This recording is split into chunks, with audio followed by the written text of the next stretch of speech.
Hello and welcome to Future Perfect Tech Shorts. I'm Tony Velasquez. The power distribution company Meralco recently held its second Technology and Innovation Summit, dubbed MTECH 2016. Speakers at the three-day event covered topics ranging from energy management to new opportunities for Meralco's distribution business. And we'll find out more about the highlights of the MTECH 2016 Summit from our guest, Gavin Barfield, the Chief Technology Advisor of Meralco. Gavin, how have you been? Very good. It's been a year already, Tony. I know, it's been a year since the first MTECH Summit. Speeds through. Yeah, I know. And the soon it'll be Christmas. That's right. MTECH Christmas. We could do that, I'm sure. Probably, yeah. But more electric consumption because of all the Christmas lights. We noticed that they were being put up in our business centers today, which is... Filipinos like to get a head start right. on Christmas. Once the bare months come in, it's Christmas. Well, speaking about electric consumption, MTECH usually talks about efficient energy management, and that's just not for households, but for businesses as well. That's right. Well, the subject of MTECH this year was moving forward never stops. Moving forward that never stops. That was the tagline, because last year we looked really at our technology vision, and this year it was to try to show how we are taking firm steps into achieving that vision. And as you said, energy efficiency is one key element. So the focus this year was really around the customer and around the digital platforms that we'll be rolling out to help customers manage their energy consumption better. First of all, when was the actual summit held? It was last week, so I'm just still recovering from a very busy week. We had 3 days of an exhibit going on in the lobby, and then the forum was on the Friday. Okay. And who were the exhibitors at the event? We had lots. We had Lenovo was there. We had Pacific Power was there. Dell was there. Many companies were exhibiting. We also had this smart home exhibit, because what we're trying to look at now is the home of the future and how Meralco can be more than just an energy supplier. How it can be part of your home living. So that included all these whizzy gadgets for home automation and various other stuff. Are these the kind of automation that's already available for households? It's here available. In the Philippines? Well, not so much in the Philippines. A lot of the stuff we had is available more in the US and Europe. You can sort of retrofit your house. You can use these smart plugs to plug into existing appliances, and then this logic is starting to be built into appliances now. But from Meralco, the automation is good fun, but it's really being able to understand how much individual appliances are using, and then we can give you targeted energy tips on how you can save. So these are actually to monitor the consumption of each individual appliance. That's right. Well, the smart meters which we're trying to roll out will give you hourly consumption. So it will tell you per hour, but you still don't know exactly what's been using electricity during that hour. Yeah. And then the idea is if we fit these appliances, say to a refrigerator, then each month we could say, actually last month your refrigerator was using 10% less power than this month. So maybe you should be defrosting it. So it's a sort of targeted energy tips instead of that general, switch off your lights when you leave the house sort of thing. Yeah, because I remember, when we first had you over on the show, and we were talking about how Meralco is already shifting to, the digital sphere of how it runs the distribution business, and now you have these smart meters who will actually tell you the consumption for each individual appliance. So I guess it takes off from the model of, say, a smartphone. That's right. Where your OS can actually monitor how each app is using up your battery or your memory. That's right. Yeah. So we've got a regulatory approval now to roll out another 100,000. So that means we should have about 140,000 smart meters out in the next 12 months. So that's going to be a good step on the road. But we hope to hit 6 million customers this year. So there's a long road to go in order to get them out to every customer. But what it will allow you to do is really see this level of granularity. And if you think about it, if you were to get a shopping list for your bill at the supermarket that just gave you one single amount without knowing how you accumulated that, you wouldn't be happy. And it's the same with electricity. So how near in the future can we see a typical Filipino household with that kind of ability to monitor individual consumption per appliance? Well, we want to try and roll out some idea of the smart home relatively soon, towards next year, starting to allow people to put appliances and build in the infrastructure. So in the home first of Manny Pangilinan? He might be. I'll test it in my home first before I give it to the boss. I will give it to mine. Once it's working, then I'll ask MVP to install it. But the smart meters is a long journey. But we really hope within the next, say, 5 or 6 years, we can at least get to the 3 or 4 million stage and start really rolling these out. And it's not just for customers. It's very useful for us to monitor the grid. So by having that knowledge down to the household level, we can be much more targeted when it comes to network maintenance and understanding what the reason of a fault may be.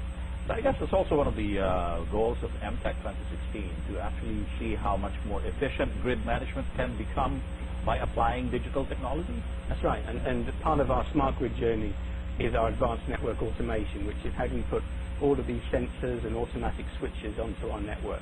And in fact, we're very busy at the moment because in the next month or so, we want to roll out the first phase of what I described last year, which is our advanced distribution management system. So that's this very complicated system. Let me see if I remember it. If there's a particular area that experiences a power interruption, then the guys in Meralco will automatically know where to dispatch. That's right. An emergency crew. Yes, it gives you more level of details, and then later next year we roll out the distribution management system so it can reroute power around the network to minimize the outage. So it can do all these complicated calculations to work out what the optimum switching mechanism is. Sounds just like Star Trek. It is, but Do you watch Star Trek? Pretty complicated. No, I'm not into You're science not a fiction, Trekkie? which is very strange in my industry that I'm not science into fiction it. geek. No, that's But very you know, in unusual. Star Trek, every time they have a problem in the spaceship, you know the name of the spaceship, right? Not really. You don't even know the name No, of you the don't spaceship. test me on Star Wars or Star Trek. Oh, you're in Star Wars, all right. Well, on the spaceship in Enterprise, Okay, that's right. Yeah. every time they have a problem, it's like the captain always says, reroute power from somewhere, and divert it to propulsion, whatever. So it's like that. We If you have should a do that. problem with electric supply, you can reroute power to somewhere else. We'll have to get the setup in our control room with a big swivel chair and Oh, the big screen. With the bald captain, correct. So, in essence, when you hold these summits and you invite a lot of these companies to come over, are all these technologies going to converge in a way to actually help the consumer make power consumption more efficient, more economical? yes, I mean that was the emphasis of this year's summit, to really look at what we're doing for the customer. And one thing we announced, following on from what I discussed last year, was the launching of our customer platform, which is now in its development stage, and we hope to roll that out next year. So that's to recognize really that customers' habits are changing. Customers are digital these days, so everything is on your mobile, everything is done on the web. So how do we open up the channels to the customers to allow them to interact with us electronically? And that's a project that we'll be working on over the next 6 to 8 months, and then hopefully we can we've identified these 4 journeys. It's how you join, how you pay, how you make a complaint, and how you get notified of an outage or a problem. And we want to digitalize all these journeys so your interaction with us is electronic. So everything can be done, say, via mobile app. That's the idea, via the mobile app or via the website, and then being very proactive when it comes to informing customers if there's a problem. So once if you share your contact details with us, then we can inform you if there's an outage, we can inform you when the problem will be resolved. We can give you consumption information. So instead of it being, a one-way you coming to us, we can start giving information out to customers more efficiently. Yeah. Well, what is the feedback that Meralco receives so far about these kinds of initiatives? Well, we launched, we sort of went quite active on Facebook and Twitter a couple of years ago, and we've seen a big rise in the number of people who looked at Twitter and looked for Facebook for getting information on outages or interact with it. And that's becoming more and more prevalent. So you like customer complaints? Well, people post complaints, or they'll come along and ask questions to us on Facebook, or they'll just appreciate on Twitter we announce when there's outages or where there's issues. Yeah. But that's just a one-way communication. You want to be a bit more proactive and targeted to individual customers to tell people, this is in your area and this is a particular problem. And then, allow them to interact with us using these new channels, because that's the way people work these days. Sure. I wonder what happened. I'll take a specific incident. Remember there was this odd tornado? Yes. That actually swept through parts of Manila, and I suppose that actually caused a widespread power interruption there. So how did Meralco react to that?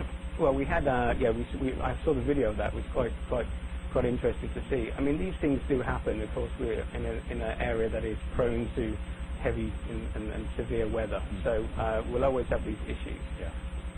Something like the ADMS would really be very useful there, because by allowing you to see exactly where the problem is, right down to the distribution transformer level, when Meralco dispatches a crew, we know whether to send a small truck, a big truck, whether we need to replace a transformer, or exactly where the situation is. So it should allow us to be far more targeted on sending the right crew to solve the problem.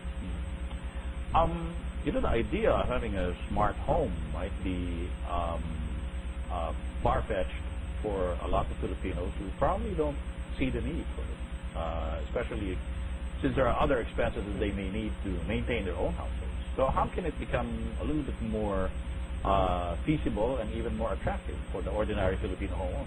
Well, we're in early days, and I think this is still technology which is evolving. Eventually, I expect within the next 5 years or so, these things will be embedded into appliances, so you won't notice it.